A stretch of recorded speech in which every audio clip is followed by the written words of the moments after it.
Hello and very very good evening everyone. आज के session में मैं जनरल नॉलेज के अंदर सामान्य ज्ञान के अंदर का एक और इम्पोर्टेंट टॉपिक डिस्कस करूंगी और आप समझेंगे कि आज का ये जो टॉपिक है नॉर्मली शायद ही बच्चा सोच सकता है कि ऐसे टॉपिक से भी जनरल ज्ञान के अंदर जनरल नॉलेज के अंदर क्वेश्चंस पूछे जा सकते हैं।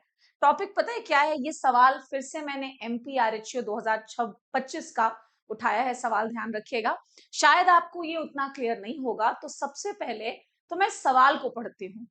पता है सवाल क्या है? Which state is famous for the Patola sari? ये पटोला गाना तो सुना था, प्रॉपर पटोला, बट ये पटोला साड़ीज के बारे में पूछ रहे हैं। अब बताओ, कभी तुमने सोचा होगा कि जनरल नॉलेज में साड़ीज के बारे में भी पूछते हैं? साड़ी भाई, साड़ी जो नॉर्मल साड़ी पहनी जाती है। क्वेश्चन फिर से रिपीट कर रही हूँ, कौन सा राज्य पटोला साड़ियों के लिए प्रसिद्ध है? अब बताओ, शायद ही तुम में से किसी ऐसे बच्चा होगा जिसको पता भी होगा कि पटोला साड़ीज किस स्टेट से रिलेटेड है।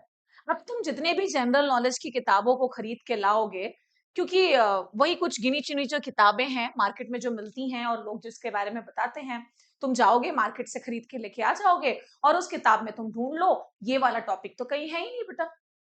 इसीलिए मैं कह रही हूँ कि एक प्रॉपर स्ट्रैटेजी, एक प्रॉपर गाइडेंस टीचर का बहुत जरूरी है। चलो, मैं पार्ट ए तो यूट्यूब पर डिस्कस कर रही हूँ, कल मैं किसी कारणवश नहीं डाल पाई थी वीडियो। और लेकिन पार्ट बी जिसमें एग्रीकल्चर एंड हॉर्टिकल्चर आएगा।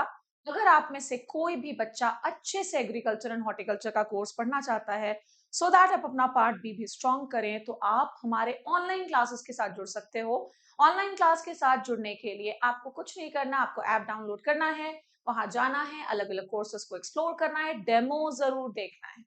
बिकॉज आपको ये समझ में आना चाहिए, चाहे आप कहीं भी पढ़ रहे हो, कि वो जो टीचर आपके सब्जेक्ट्स को डील कर रहा है वो किस तरह से आपके लिए चीजों को सामने रखता है, आपको कैसे समझाता है कि आपको चीजें समझ में आ रही हैं या नहीं आ रही हैं।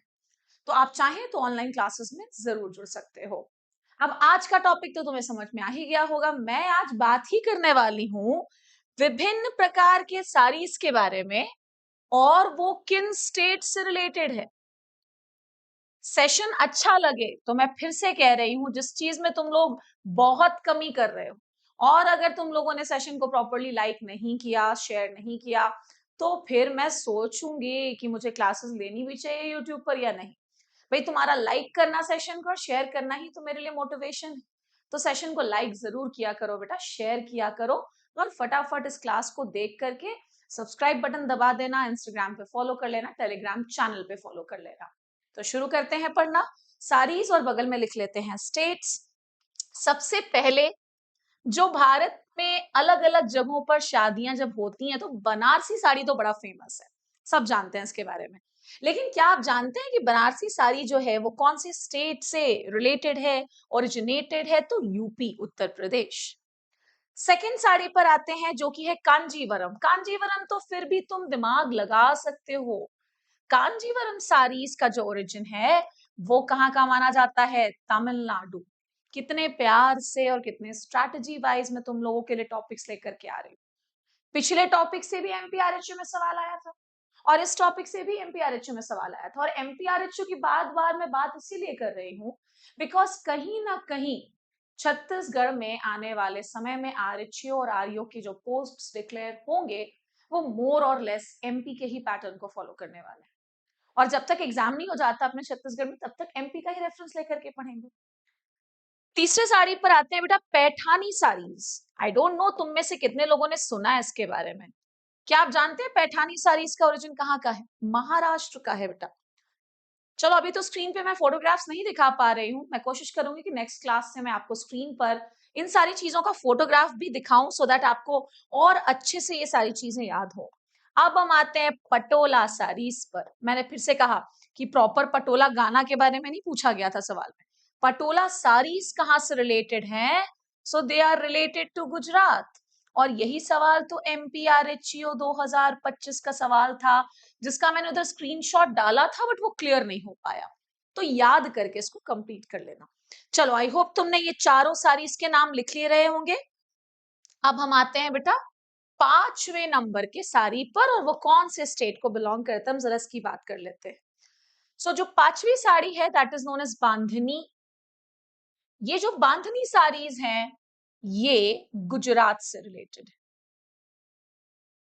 मुझे जितना उम्मीद है कि मैक्सिमम बच्चे को बांधनी साड़ीज के बारे में तो पता ही होगा कि ये गुजरात से रिलेटेड है। बांधनी साड़ीज के बाद हम आ जाते हैं संबलपुरी। तो भाई लोग, ये तो नाम से समझ में आ रहा है, संबलपुर नाम की जगह तो उड़ीसा में ही, तो Sambalpuri sarees will also be related to Odisha. आगे बढ़ते हैं 7th नंबर की साड़ी पर, बोमकई। यस, बोमकई। और बोमकई साड़ीज भी किस स्टेट से रिलेटेड है? So they are also related to Odisha. और यहाँ पर एक बहुत अच्छी बात है जो मैं तुम्हें बताना चाहती हूँ। देखो कैसे सारी चीजें रिलेट हो जाती हैं। ये जो बोमकाई साड़ीज है बेटा, इसे भी जीआई टैग मिला गया है। जीआई टैग, मैंने इसके बारे में कितना सारा टॉपिक डिस्कस किया है ऑनलाइन ऑफलाइन क्लासेस में। जीआई मतलब होता है जियोग्राफिकल इंडिकेशन, और मैंने इसके बारे में काफी लंबी चौड़ी बात की है अलग अलग जगहों। आपको मैं ये भी बताते चलूं कि हमारे छत्तीसगढ़ में दो ऐसी धान की वैरायटीज हैं जिनको जीआई टैग मिला है, जिससे आरयू में सवाल भी आया था। एक है नगरी दूबराज और दूसरा है जीरा। पहला जीआई टैग भारत में जिस एग्रीकल्चरल प्रोडक्ट को दिया गया उसका नाम क्या था? दार्जिलिंग टी। वो बहुत इंपॉर्टेंट है, ध्यान रखना। और बोमकाई साड़ीज को भी जीआई टैग मिला है। दैट मीन्स कि सिर्फ एग्रीकल्चरल गुड्स, हॉर्टिकल्चरल गुड्स, खाने पीने की चीजों के अलावा साड़ीज हो गए, हैंडीक्राफ्ट्स हो गए, हैंडलूम्स हो गए, टेक्सटाइल्स हो गए, इन को भी जीआई टैग दिया जाता है। सो बोमकाई साड़ीज के बाद हम आएंगे बालूचारी। और ये जो बालूचारी साड़ीज हैं, ये किस स्टेट से रिलेटेड है बेटा? वेस्ट बंगाल से। तो 8 नंबर के साड़ीज हो गए भाई और उनका ओरिजिन। अब हम आगे बढ़ते हैं और आते हैं 9वें नंबर के साड़ी पर, जिसका नाम है मूगा साड़ीज। अरे भाई, ये भी हमारे एग्रीकल्चर से रिलेट हो गया ना। तुमने सिल्कवॉर्म में मूगा सिल्कवॉर्म तो पढ़ा ही होगा। और एक इंस्टीट्यूट भी है, central Muga research and training institute, Assam में है। सो मूगा की जो साड़ीज हैं वो किस पर्टिकुलर जगह से रिलेटेड है? असम से रिलेटेड है, क्योंकि मूगा सिल्क वाला जो रिसर्च इंस्टीट्यूट है वो भी असम में जोरहट में है। आगे बढ़ेंगे बेटा हम 10वें प्रकार के साड़ी की ओर, Pochampalli. And these Pochampalli saris are related to Telangana. आज के आज बस छोटा सा टॉपिक, और ये छोटे से टॉपिक से तुम्हारे पेपर के सवाल बन जा रहे हैं। हो सकता है तुम्हें जनरल नॉलेज की किताब में ये सारे टॉपिक्स मिले भी ना, मिलेंगे भी नहीं। तो भाई इसीलिए तो यूट्यूब वीडियोस काम आएंगे तुम्हें, जो मैं ले रही हूँ यूट्यूब सेशंस। पोचमपल्ली के बाद हम आते हैं केसावू। केसवू भी आप पढ़ सकते हैं, जैसा पढ़ना है पढ़ सकते हो भाई, एग्जाम में क्वेश्चन बनना चाहिए, दैट्स इट। केरला से रिलेटेड।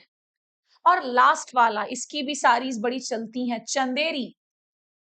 लड़कियों ने तो जरूर सुना होगा चंदेरी। चंदेरी कहाँ का ओरिजिन है? तो Chanderi is an origin from MP. So मैंने आज एमपी आरएचओ के एक सवाल को उठाया, पटोला साड़ीज गुजरात से रिलेटेड है। और मैंने पूरे के पूरे साड़ीज का ही लिस्ट आपको दे दिया कि भाई ये साड़ी यहाँ की, ये साड़ी यहाँ की, इसको याद करो, लिखो। मैं देख रही हूँ कि मैक्स बच्चे पीडीएफ पीडीएफ पीडीएफ करते हो। भाई कितना पढ़ोगे पीडीएफ? वो भी वो पीडीएफ नोट्स तुम्हारे बने हुए पीडीएफ नोट्स नहीं, वो किसी और ने बनाए, भले वो तुम्हारे टीचर ने बनाए। अपने नोट्स से हमेशा पढ़ा करो। हैंड रिटन नोट्स को जब आप लिखते हो, कुछ ना कुछ तो दिमाग में जाता है, ये क्या पीडीएफ नोट्स पीडीएफ नोट्स। एक बात बताओ, अगर मैं पढ़ा रही हूँ और मैं तुम्हें पढ़ाने के अलावा अलग से पीडीएफ नोट्स भी दूं, बुक भी दूं, कितना पढ़ोगे तुम? तो फिर तो मेरा काम आसान हो गया ना, कि मुझे कम पढ़ाना पड़ा, बाकी पूरा मेहनत बच्चों से ही करवा दिया। और मैं उन टीचर्स में से नहीं। मेरा है कि मैं ही सारी चीजों क्लास में पढ़ा दूं, बच्चे को अलग से किसी किताब को, किसी पीडीएफ को देखने की जरूरत ना पड़े। और जिस टॉपिक को जितनी जरूरत है, अगर सारीज वाला टॉपिक मेरा 10 मिनट में कंप्लीट होता तो मैं 10 मिनट की क्लास लूंगी। अगर मैं मैथ्स की क्लास ले रही हूँ, जो कि मैं लेने वाली हूँ, ये जो 4-5 दिन होने वाले हैं आने वाले समय में, इसमें मैं मैथ्स रीजनिंग दोनों की क्लास डालूंगी। अब उसमें लगता है 1 घंटे की क्लास, 40 मिनट की क्लास, 50 मिनट की, तो बिल्कुल लेंगे। तो जैसा टॉपिक वैसा duration of the class. I hope आप सभी को आज की क्लास अच्छी लगी हो, समझ में आई हो। पढ़ लीजिएगा, कंप्लीट करिएगा, वीडियो को लाइक करना नहीं भूलिएगा, शेयर करना नहीं भूलिएगा। That was all for today's session. Thank you everyone.